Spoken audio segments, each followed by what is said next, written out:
నడిచినా కూర్చున్నా మోకాళ్ళ నొప్పులు వస్తున్నాయా? ప్రాణ పెయిన్ క్లినిక్ లో అధునాతన చికిత్సతో మోకాళ్ళ నొప్పులు తగ్గించుకోండి. హాయ్, వెల్కమ్ టు మనం టీవీ. నేను మీ శాన్వి.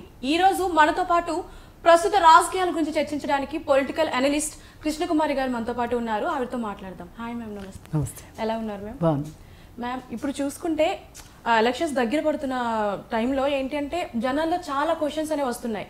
ఇప్పుడు రీసెంట్గా చూసుకుంటే జగన్మోహన్ రెడ్డి గారు 2 yearsగా ఎప్పుడు లోటస్ పాండ్కి వెళ్ళలేదు, కానీ సడన్గా వెళ్ళడానికి రీజన్ ఏంటి? షర్మిల గారు లేని టైంలో వెళ్ళడానికి రీజన్ ఏంటి అని అందరికీ క్వశ్చన్ ఉంది. దాని గురించి ఏమైనా చెప్తారా? ఇప్పుడు కేసీఆర్ హాస్పిటల్లో ఉన్నప్పుడు చూడడానికి అందరూ వచ్చారు. అప్పుడు రాకుండా ఇప్పుడు కేసీఆర్ని పరామర్శించడానికి రావడం వెనకమాలున్న కారణమే ఈరోజు లోటస్ పాండ్కి వెళ్ళడానికి కారణమైంది. ఏంటంటే ఇవాళ ఆయన కుర్చీ కింద ప్రకంపనలు వస్తున్నాయి. షర్మిల కాంగ్రెస్లో తన పార్టీని విలీనం చేయడము, ఆంధ్రప్రదేశ్కు సంబంధించి రాజకీయాల్లో చురుగ్గా పాల్గొనటము, ప్రదేశ్ కమిటీ పిసిసి ప్రెసిడెంటు ఇస్తున్నారు అని చెప్పి వార్తలు వచ్చినాయి. ఈ నేపథ్యంలో చెల్లంటూ అక్కడికి వస్తే ఒకప్పుడు జగనన్న వదిలిన బాణం ఆయనకి బాగా పనిచేసింది, వర్కౌట్ అయింది. ఆయనకు బాగా పనిచేసి పెట్టింది. ఏ మాటకా మాట షర్మిల ఎండ వాన సంబంధం లేకుండా కాకి తిరిగినట్టు తిరిగి కాలుకు దెబ్బ తగిలితే కూడా కొన్నాళ్ళు రెస్ట్ తీసుకుని మళ్ళీ తిరిగింది. ఈయన కేసులు అయిన సందర్భంలో తర్వాత పాదయాత్ర చేయడమే కాకుండా అసలు ఆ కేసులు జరిగి ఈయన అరెస్ట్ చేసి తీసుకెళ్ళినప్పుడు రోడ్డు మీద కూర్చుంది. నిజంగా ఏ ఇంటి ఆడబిడ్డైనా పెళ్లి తర్వాత పుట్టింట్లో అంత కార్యకలాపాలన్నింటిలోనూ పాలు పంచుకోదు. అలా చేసింది. ఆ తర్వాత పాదయాత్ర అదే మామూలుది కాదు, పాదయాత్ర చేసింది. అలాగే ఆ తర్వాత కరెక్ట్గా ఎలక్షన్స్ ముందు తెలుగుదేశం పార్టీ మీద ఒక కేసు ఫైల్ చేసింది తను. అది విజయవాడలో చేయకుండా హైదరాబాద్ వచ్చి నా మీద తెలుగుదేశం పార్టీ వాళ్ళు ట్రోల్స్ చేస్తున్నారు, నా వ్యక్తిత్వాన్ని దెబ్బతీసేలాగా ఉన్నాయి, నాకు ఒక సినిమా యాక్టర్ తోటి సంబంధాలు ఉన్నాయి అని చెప్పి చాలా నీచంగా మాట్లాడుతున్నారు, నా వ్యక్తిత్వానికి భంగం కలిగించేలాగా చేస్తున్నారు అని చెప్పి, పైగా నాకు ఆంధ్రప్రదేశ్ పోలీసుల మీద నమ్మకం లేదు, హైదరాబాద్లో పోలీసులు అయితేనే నాకు న్యాయం జరుగుతుంది అని ఇక్కడ కేసు పెట్టడము అనేది ఖచ్చితంగా ఎలక్షన్స్ ముందు ఒక ఆడబిడ్డ వచ్చి అలా పబ్లిక్గా చెప్పుకుంటే ఎంత సానుభూతి దొరికిందో ఆవిడకి. ఈ సానుభూతి కాస్త జగన్మోహన్ రెడ్డికి మైలేజ్ అయి కూర్చుంది. మరి ఇంత చేసిన షర్మిలాని నువ్వు సీఎం అవ్వగానే పక్కన పెట్టేశావు అంటే అనిల్ కూడా అదే చెప్తున్నాడు, సీఎం అవ్వగానే మమ్మల్ని పక్కన పెట్టేశారు అని. ఎందుకంటే దీనికి 2 కారణాలు ఉన్నాయి. ఒకటి, ఆవిడంటూ ఆంధ్రప్రదేశ్ యాక్టివ్ పాలిటిక్స్లో ఉంటే గనక ఎప్పటికైనా సరే రాజకీయ వారసత్వం తీసుకునే అవకాశం ఉంది. ఎందుకంటే జగన్మోహన్ రెడ్డి బెయిల్ మీద ఉన్నాడనే సంగతి తెలుసు. ఏ ఒక్క కేసులో ప్రూవ్ అయినా కానీ ఆయన అంటూ జైలుకి వెళ్తే ఆయన పదవిలో ఉండటానికి లేదు. అందుకోసం అప్పుడు ఎవరు నెక్స్ట్ అంటే ఇన్నాళ్ళు ఇంత చేసినందుకు గాను షర్మిలే సీఎం అని ఎక్కడ అంటారోనని ఆ ఉద్దేశంతో షర్మిలని దూరం పెట్టారు.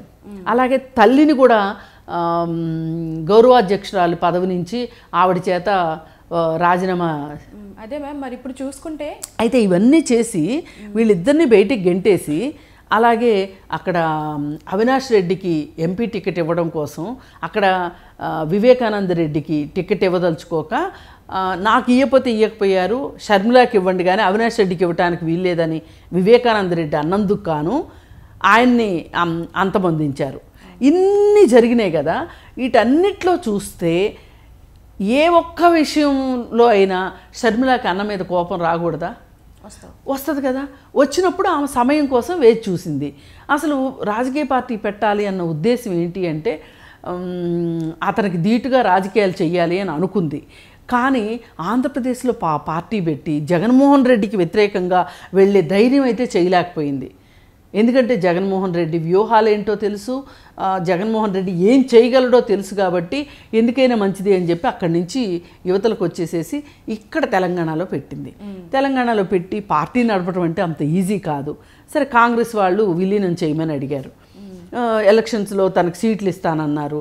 మళ్ళీ ఆ తర్వాత ఆలోచించుకొని ఇప్పుడు ఎలక్షన్స్లో కాదమ్మా, మీ సేవలు మేము వినియోగించుకుంటాం, మీరు రాజశేఖర్ రెడ్డి బిడ్డగా మీరు మాకు బాగా కావాల్సిన వాళ్ళు అని చెప్పి ఆమెకు చాలా భరోసా ఇచ్చి, మీరు ఆంధ్రాలో రాజకీయాలు నిర్వహించాల్సిన అవసరం మీ మీద ఉంది, మీ మీద ఆ కర్తవ్యం కూడా ఉంది, ఎందుకంటే మీ నాన్న ఆశయాలకు అనుగుణంగా ఉండాలి అంటే గనక మీరు ఆంధ్ర పాలిటిక్స్లోకి మీరు వెళ్తే మంచిది అని చెప్పి ఆవిడని చెప్పటం, ఇవాళ ఆవిడ బాధ్యతలు స్వీకరించడం ఇదంతా జరిగింది.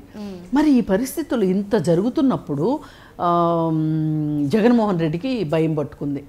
నిజంగానే షర్మిల ఆంధ్ర రాజకీయాల్లో క్రియాశీల పాత్ర పోషిస్తే తన సంగతి ఏంటి అనే ఒక భయంలోకి వచ్చాడు. అందుకోసమే లోటస్ పాండ్కి వెళ్ళి ఉంటానంటారా? అసలు మామూలుగా ఇప్పుడు బీజేపీ, కేసీఆర్, జగన్మోహన్ రెడ్డి ముగ్గురు ఒకటే. ఇప్పుడు ఈమె కాంగ్రెస్ పార్టీలో చేరటం వల్ల అక్కడ జగన్మోహన్ రెడ్డికి దెబ్బ తగిలింది అనుకోండి, ఎవరికి నష్టం? ప్రత్యక్షంగా జగన్మోహన్ రెడ్డికి నష్టము, పరోక్షంగా బీజేపీకి నష్టం. అందుకని ఈయన అపర మేధావి, రాజకీయ దురంధరుడు, కుయుక్తులు పన్నగలిగిన మేధావి కేసీఆర్ కదా. అందుకని కేసీఆర్ దగ్గరికి అసలు ఇప్పుడు మనం ఏం చేద్దాం, మన తక్షణ కర్తవ్యం ఏంటి అని మాట్లాడడానికి కేసీఆర్ దగ్గరికి వచ్చాడు.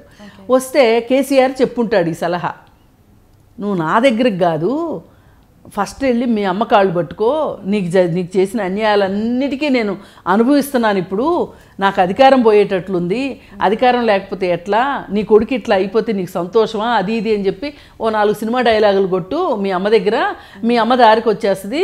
మీ అమ్మ ఇప్పుడు షర్మిల వెంట ఉంటుంది కదా, ఒకప్పుడు అన్నది కొడుకు అవసరమైనప్పుడు కొడుకుతో ఉన్నాను, ఇప్పుడు కూతురుకు అవసరం కాబట్టి కూతురుతో ఉంటాను అని అన్నది, ఇప్పుడు మళ్ళీ చెప్పు కూతురుతో కాదు కొడుకుతోనే ఉండాలి అని చెప్పి నువ్వు మీ అమ్మ దగ్గర ఎట్లా కొట్ల మీ అమ్మని మాయ చెయ్యి అని చెప్పి కేసీఆర్ సలహా ఇచ్చాడు.